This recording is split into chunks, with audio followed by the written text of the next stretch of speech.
Guess what? We'll put a gun in every Taiwanese household, train them how to use it. That is how you make Xi Jinping think twice.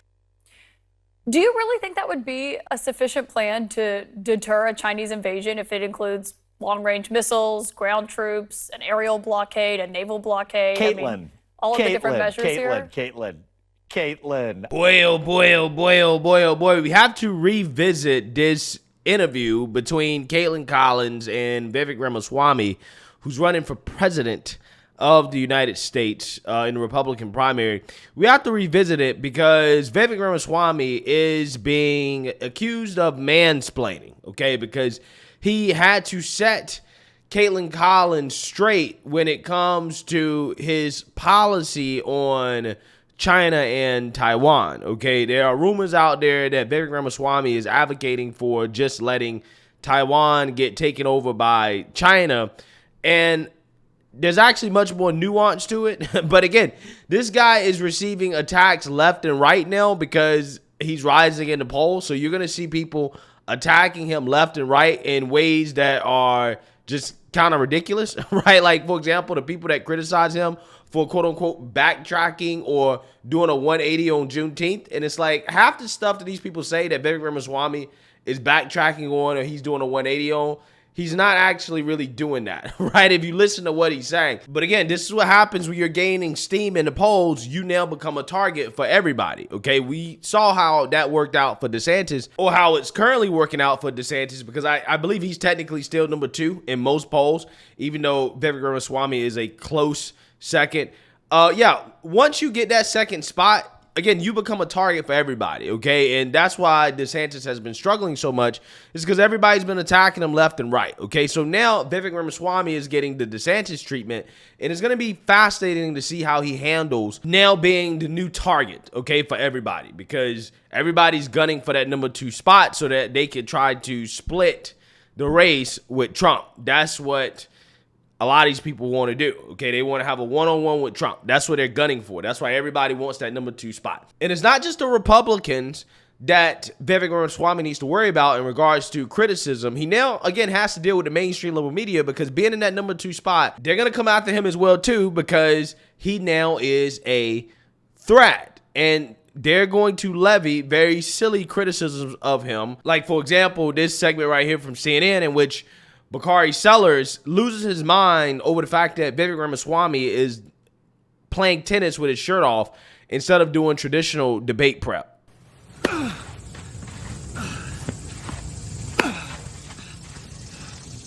that's 3 hours of debate prep there, Bakari Sellers.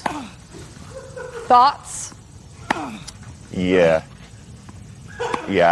I'm not too, there's nothing about that excites me. Look, I think that he's actually one of the candidates that is the kind of the biggest clown in the circus. And the reason being is because he really doesn't have any political depth. He hangs on to a lot of Republican tropes and stereotypes. He kind of mimics the language of Donald Trump. And he probably should be spending time with Kevin today preparing for the debate because he really doesn't have any policy depth. And the fact that he's out there hitting a tennis ball shows you that he's not really going to take this seriously tomorrow night, and we're going to see his lack of depth shown through. I think that he's going to be the one who actually the bottom falls out, because right now in most polls he's running 3rd. I don't know how or why. I don't know who a Ramaswamy voter is. However, I think tomorrow night the bottom will fall out due to that lack of depth. Well, I will say he does have a great... Who plays tennis with their shirt off? Who plays tennis with their shirt off? Well, clearly you and I have not played together because I've got all sorts of gear when I'm playing tennis, but we'll get into that later. Maybe, I don't know. Let's just not delve into that minefield right now, Bakari. Let's just end it there and let's all just be friends. Yeah, that was weird. But the reason why I played that clip is because Bakari Sellers clearly has never heard Vivek Ramaswamy talk. Either that or he's just being completely dishonest. Because Vivek Ramaswamy, unlike most politicians, and definitely in the GOP as well, too, he's one of the only guys that actually does have policy depth. That's what I like about the guy the most. It's like I clearly know what his policies are and what he's for. Most of these guys don't really talk about policy, okay? They give you a bunch of platitudes and talking points, but they don't really talk about policy. He actually really does talk about policy. And that's why I just think it's ridiculous that the one criticism that this guy has for Vivek Ramaswamy is that Vivek Ramaswamy doesn't have much policy depth. I'm like, bro, you've never heard him talk. So he's just talking out his ass, right? But again, Vivek Ramaswamy is being accused of mansplaining, like I told you guys. Okay, a lot of people are mad at Vivek Ramaswamy, calling him a condescending prig, right? I think this person means pig. Saying he's mansplaining, saying he's being condescending to women. He has no respect for young adults, right? Mansplaining. Vivek, you need to work on your delivery. You don't sound as if you're demeaning her enough. He's so condescending and arrogant. She didn't look super happy with that extended chain of her name. Wow, way to appeal to women voters there. Vivek Ramaswamy. Yeah, so he's been accused of mansplaining for this clip right here, and I'm going to go ahead and play it for you guys. One thing that you will likely be asked about on Wednesday night is foreign policy. And you recently said that to protect Taiwan, you would do this. Guess what? We'll put a gun in every Taiwanese household, train them how to use it. That is how you make Xi Jinping think twice. Do you really think that would be a sufficient plan to deter a Chinese invasion if it includes long-range missiles, ground troops, an aerial blockade, a naval blockade? Caitlin. All of the different measures here? Caitlin, of course it's not sufficient. You take that tiny little clip when I've articulated at the Nixon Library last week, a 1-hour speech with a whole range of deterrents. That is part of it. But I've also said that I would pull Russia out of its military alliance with China. I've also said that we would bolster our partnership with India to be able to close the Andaman Sea and the Malacca Strait. I've also said that we would actually send a signal very clearly that we will defend Taiwan, moving from strategic ambiguity to strategic clarity to say that we will defend Taiwan until we have semiconductor independence in this country. And so, yes, part of this is turning Taiwan into a porcupine. I think exporting our Second Amendment is a relatively free or low-cost way to do that. But I find it laughable that you will take that clip and then put words into my mouth as though that was a sufficient deterrent. Caitlin, with due respect, that's a joke, especially when I've offered as expansive of a deterrent strategy as I have. It's not putting words into your mouth, and it's not saying that you didn't say those other things. It's just saying that you did say that part of your effort when it comes to Taiwan is giving people in Taiwan handguns. Facts. Guys, we heard it. She literally said, do you think that's going to be sufficient of a plan, enough to defend, for Taiwan to defend itself?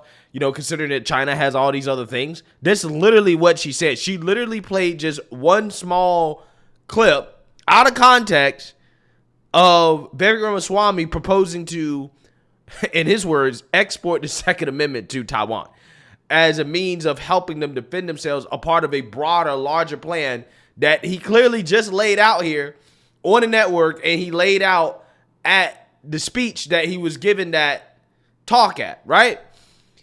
Again, it's just amazing how she gets called out on this nonsense, and the mainstream liberal media wants to talk about he's mansplaining, right? Well, he would have to so-called mansplain if she wasn't such an idiot, right? If she wasn't such a liar, okay, if she wasn't trying to twist this man's words, put words in his mouth, right? Trying to say that he's saying that just giving the Taiwanese people guns is enough to defend them from China, which he didn't say, he wouldn't have to do this. Again, you got to understand the trick that's played by these people in the media. Words matter. Framing matters. That's what she's doing. She's framing the question as if that's his only proposal. Now, if she would have played the context of the whole clip, okay, all the things that he said, and then said, hey, let's talk about this specific part of it, that's different. But that's not what she did. She played the clip as if that was the only part of his plan. Look, guys, Vivek Ramaswamy, he's only proposing to give the Taiwanese people guns as a mean of defending Taiwan. Again, it's ridiculous. And as a man, if you call out a woman on this nonsense, on their BS, you're going to be accused of misogyny, right? You're going to be accused of mansplaining and sexism. when this woman should be criticized for asking such a silly question in the first place, out of context. This is really funny, Kaitlan. It's been very educational for me to learn how media works. Yes, that is important. No one ever said that was sufficient to deter an invasion. From India to Russia to what I've said we would do with moving Ohio-class SSGNs to the South China Sea and to the Indo-Pacific.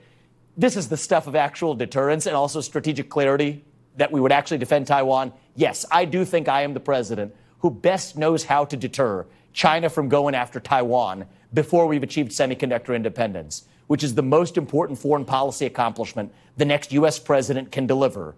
And I gave a specific speech at the Nixon Library. In a big part, actually moving Russia out of China's alliance. But you also said that you would open up an NRA bureau in Taiwan. Is the reverse of what Nixon would have done. See, again, this is what she's melting down over. Guns, right? If China invades, y'all might want to be able to defend yourselves, okay? You might want to be able to defend yourself. She's mad because he said things like, oh, well, you know, we might bring the NRA to Taiwan. Again, it's just petty nonsense. It's her trying to take a shot at his stance on the Second Amendment on guns because, you know, liberals hate guns. And she's also trying to take a shot at the NRA. And that's why she framed this question in such a ridiculous way. And now she has poo on her face, right? Because he's calling her out on her nonsense, on her lies, on her deception. And people want to boo-hoo, whine, and cry for her. When it's like, no, she deserves this. She deserves this verbal spanking that she's getting because, again, she tried to be deceptive. It's really that simple.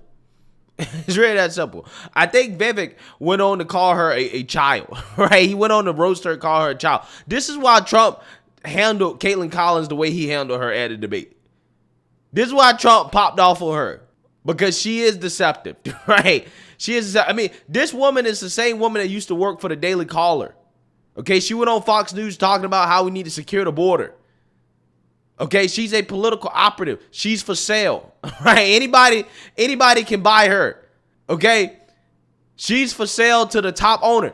If you pay her enough money, she will be a conservative again, right? That's how it goes. That's how it goes. I mean, you also talked about... Yes, I just think when you listen to plans strategy to deter China, you know, it typically focuses on radar systems and missiles that they need, not necessarily AR-15s. Kaitlan, you might be able to do this trick better with other candidates who don't really know how to respond to the game. It's not a trick. I'm just simply asking what your plan is with Taiwan and following up on something you suggested.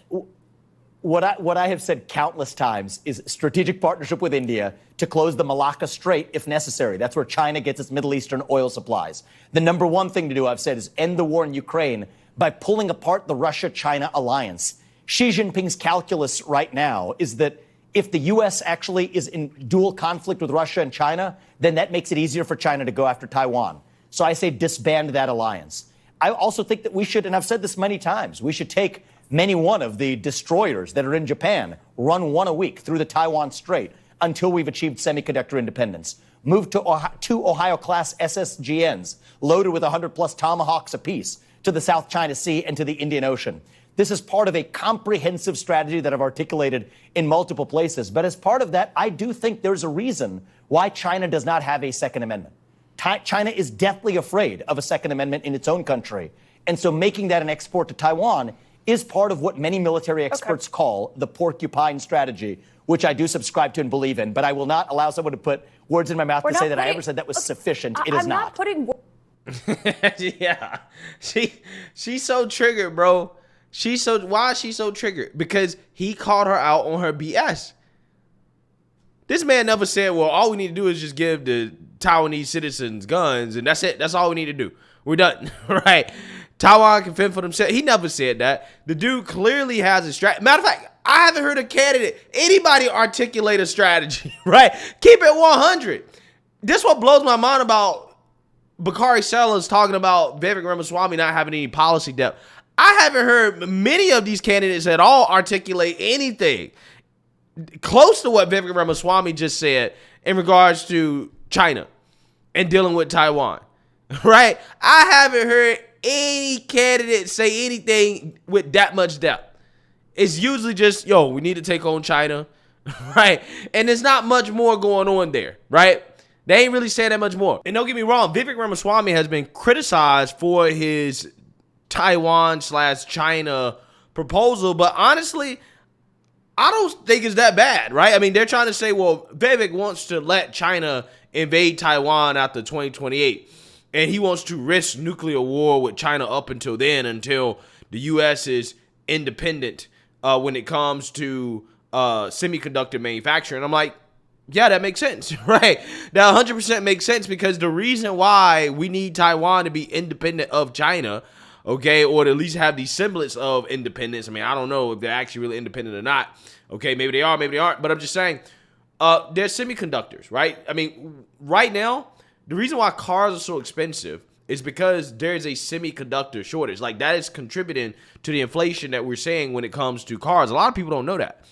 The U.S., we definitely need to boost our own domestic capabilities when it comes to manufacturing our own semiconductors. We shouldn't be reliant on a little island out by China in which we would risk nuclear war trying to defend them if China one day decides to invade them, which it seems to me that is going to be imminent, right? That is going to happen, okay? At least that's what they're telling us. So what happens? Do we just let China invade Taiwan and take over all the semiconductors before we can actually establish independence? Or do we have a formal plan and strategy to, try to disincentivize war until we're not dependent on Taiwan anymore when it comes to semiconductors? You can be critical of Vivek Ramaswamy's plan, but I haven't heard any other candidate or Democrat or anybody outline anything else, any other plans when it comes to this Taiwan situation. Because ultimately, at the end of the day, we can't be the world's police and protect them for that much longer if we know that China's going to invade, right? At some point they will. Everybody agrees on that. So you got to have a plan. He has a plan. But hey, people framing it as if he's just letting Taiwan get taken over. He's like, no, we're going to help them defend themselves as much as we can up until a certain point. And then after that, hey, America first, my G, right? But when it comes to this conversation right here, this interview, what this is about, this clip was about him essentially defending the Second Amendment, being pro-gun, not getting triggered by the NRA. And she took issue with that because that's what she's paid to do as a liberal commentator, is to take issue with that. And she played this man's words out of context, and she got called out on it, and then she wants to boo-hoo on and cry. And the liberal media wants to come to her defense, and simps too, right? Come to her defense, talking about he's mansplaining. Yeah, this is not mansplaining, okay? She's just getting set straight, right? She's getting set straight. It happens. This is politics. Let me know what you guys think. Make sure you like, comment, and subscribe. Most importantly, share a Black conservative perspective. Peace.